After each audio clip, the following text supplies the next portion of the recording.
My name is Britt.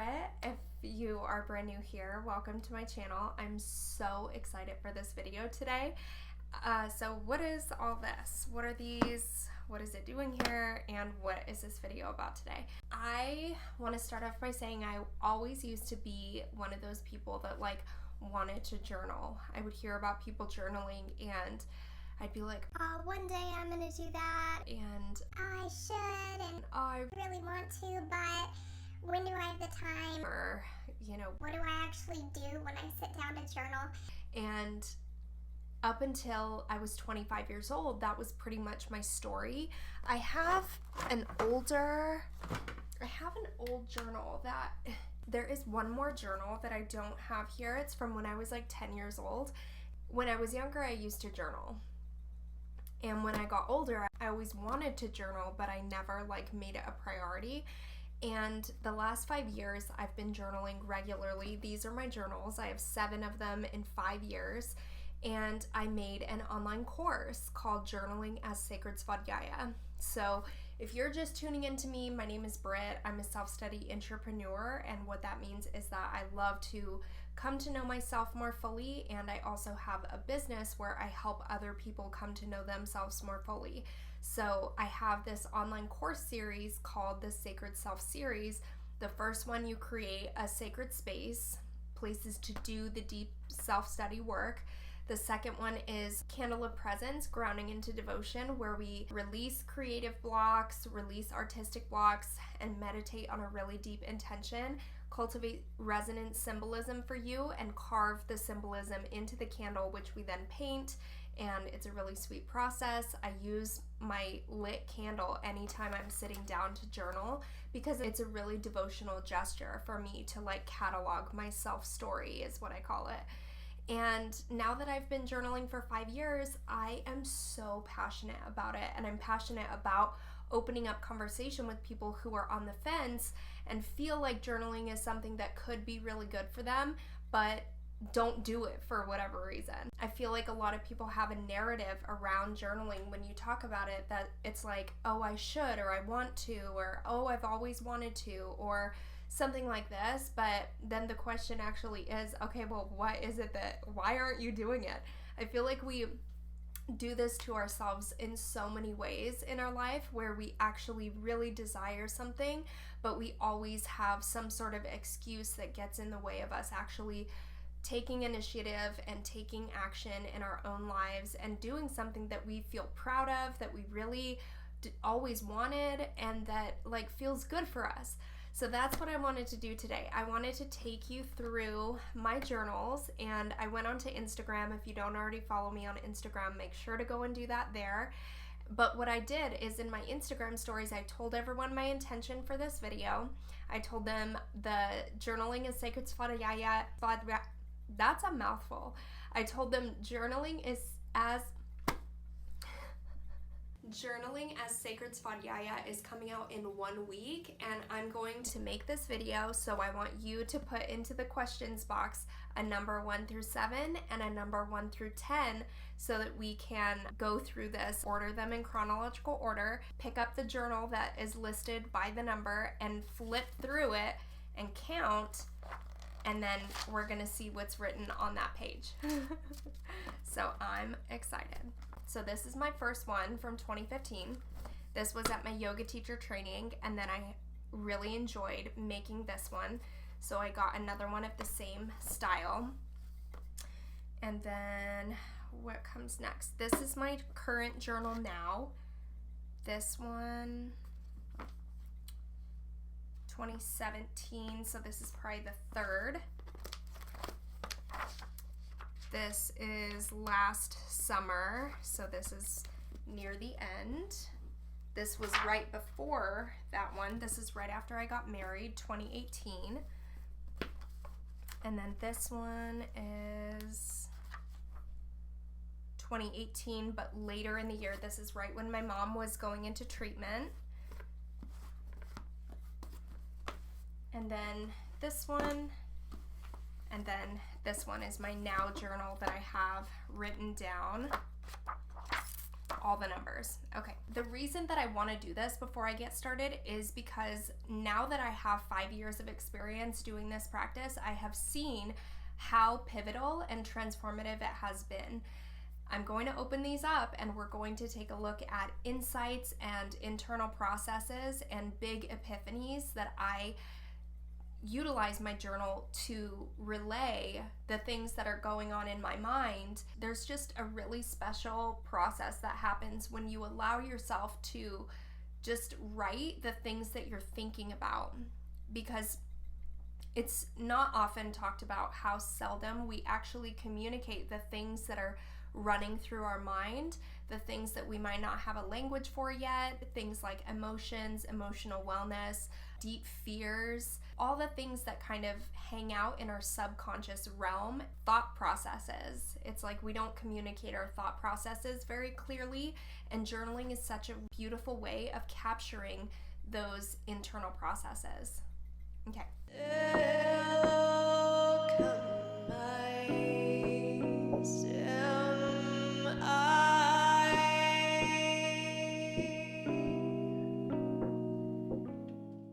So the first one is 6-2.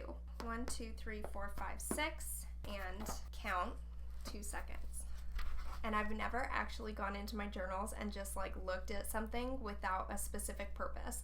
Like I can go back and like say, oh, what was I doing full moon in Capricorn 2 years ago, you know, because I love to see the spiralic way that like energies come back around and you see the same type of scenario going on, but it looks completely different because it's a completely different like time in your life, because not everything, like nothing looks the same all the time. Okay, 1, 2. Oh, cool. Okay, so I am in the process of becoming a Reiki master, and these are my notes from the course that I'm taking. This was on September 16th, 2019, and I say Reiki principles just for today, it says. So I'm just going to read a little bit. If we hope to develop anything in ourselves but don't give it the respected space and time, how will it grow? Perfect. I wrote inactive, alter time, dedicated thought, active meditation, mudras or mantras. I wrote meditation used as a period for contemplation, integration, and transcendence. Develop intuition, spend time with yourself. I wrote, I will not worry, I will not be angry, I will do my work honestly, I will give thanks for my many blessings, I will be kind to every living thing. I think these were given to me in my Reiki course, and I just wrote them down. I said, by focusing on embodying these thoughts over time, these conscious acts will become a natural part of your way of being, which is very true. Holding the intention is more important than the semantics of the principles. Again, very true. Holding the intention is literally what everything comes down to. These are all just notes from those little statements. So that's 6-2. Perfect. We're off to a beautiful start. The next is 3-8. So 1, 2, 3, and then we'll count 8. It goes this way. 1, 2, 3, 4, 5, 6, 7, 8. We're here. Aw, this is right whenever Curtis and I got to Thailand in December 2017. It says December 5th, 2017.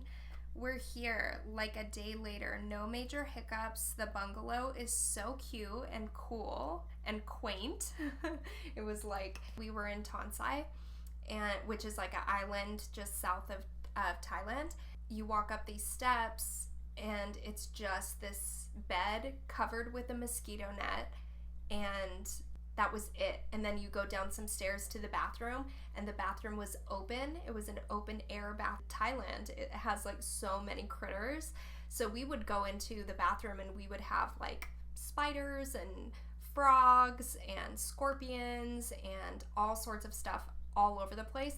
And the shower was water from the ocean, and the water from the ocean was so polluted because they didn't have really good irrigation for their plumbing. Literally, like, if you had cuts on your body, you should keep your cuts out of the water because there can be a lot of poop in the water and it can get really infected, and a lot of people get like dengue and just like really bad diseases. So it was like a crazy time. Tonsai is insane. It's really crazy. Okay, I said Curtis has had a beautiful first 2 tarot draws. This is right whenever Curtis was getting into tarot. What an exhilarating and beautiful thing to witness. And a really cool thing. He said maybe to grab the deck, and I went to ask multiple neighbors for a lighter to light a mosquito incense. And when I came back, he had already drawn, which made me realize, oh, I was about to take the reins. That's not what he needs. Just like anything else, he needs space and freedom for an authentic experience. And then I have his draw here. I have the cards that came out, what his question was, the way that he associated the draw to his current reality.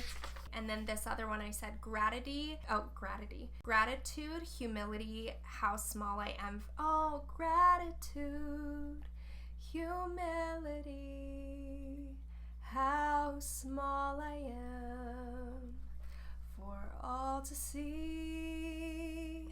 My attitude is killing me as I begin to see gratitude. That goes over and over and over. I love that mantra.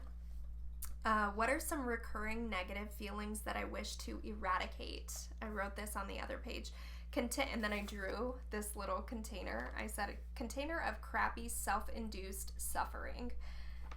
And I wrote self-pity, lack, martyrdom, unimportance, insecurity, disconnection, jealousy, judgment, righteousness, and self-induced loneliness. And then I wrote on the bottom, it may be time to put it on the shelf. How will I accomplish this? Maybe sharing these deep insecurities can shed light and in turn provide medicine. Yes. Beautiful. Oh, I love, this is like my favorite. This is like 4-4. Okay, 1, 2, 3, 4. 4-4 happened twice. Okay, 1, 2, 3, 4. I said, if I'm aware I'm getting hooked, it's my job. Devotional love is a choice. And then I put in quotes, if he would just do it, I would be happier. So I'm writing about my relationship. And then I say 1, awareness, becoming aware of the stories, behaviors, and expectations. 2, acceptance. Awareness and acceptance aren't the same.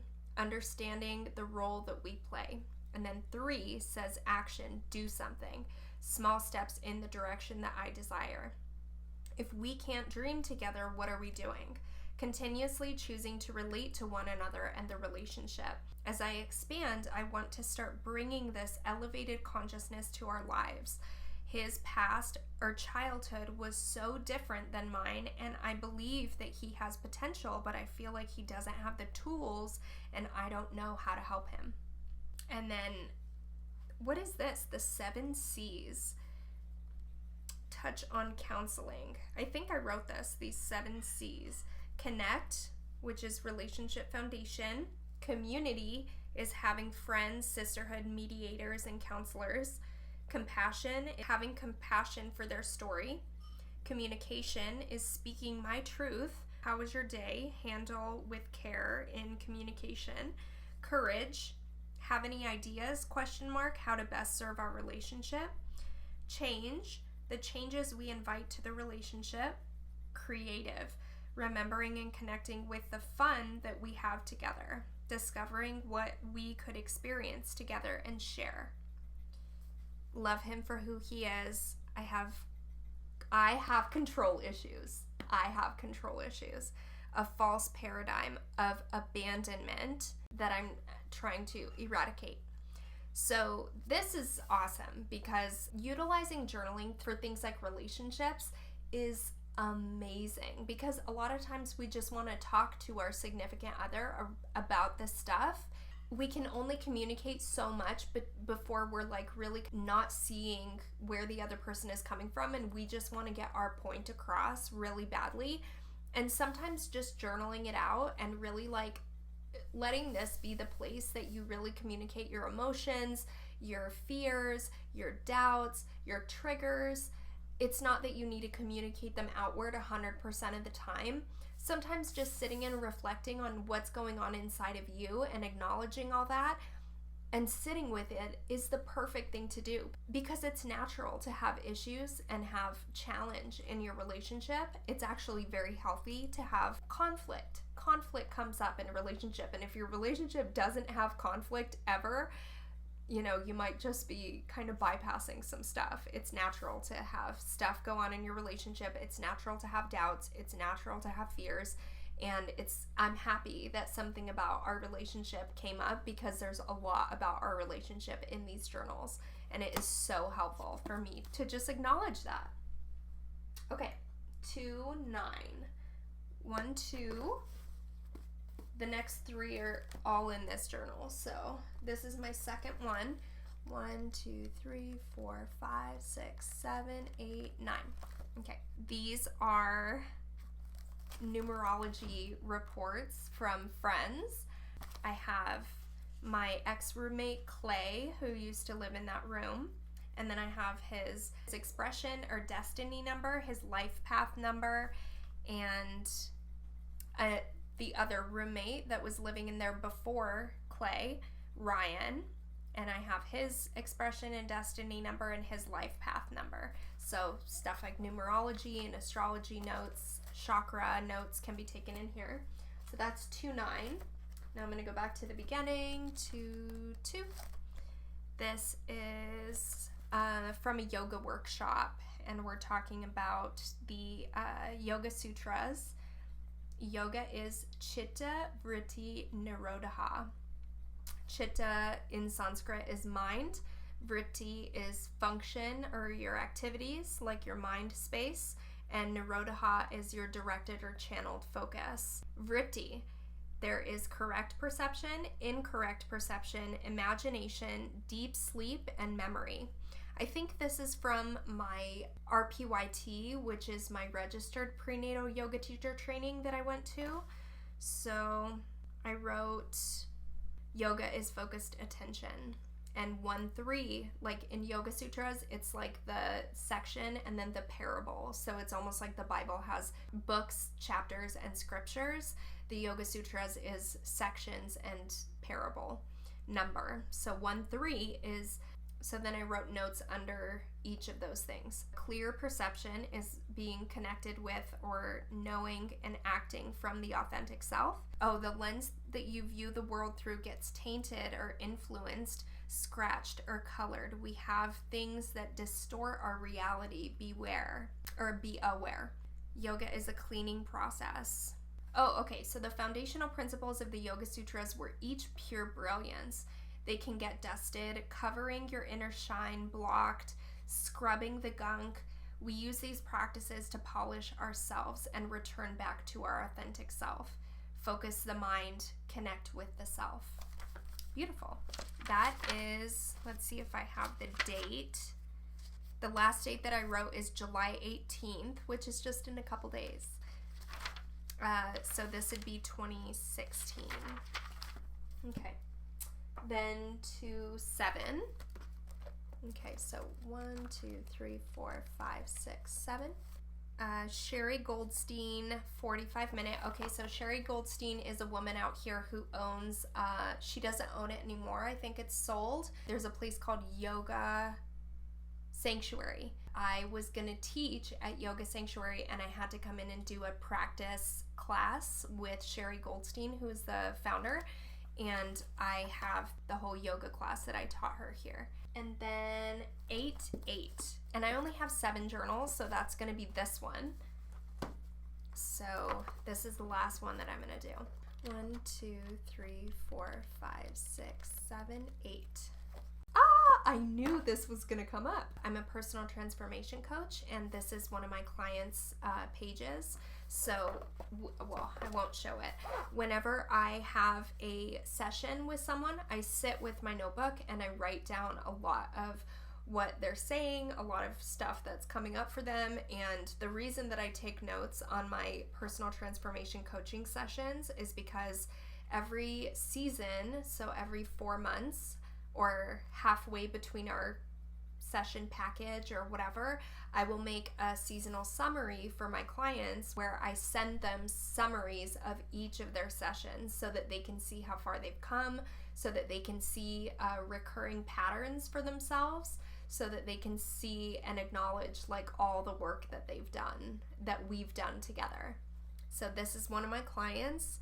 Beautiful. Well, that was it.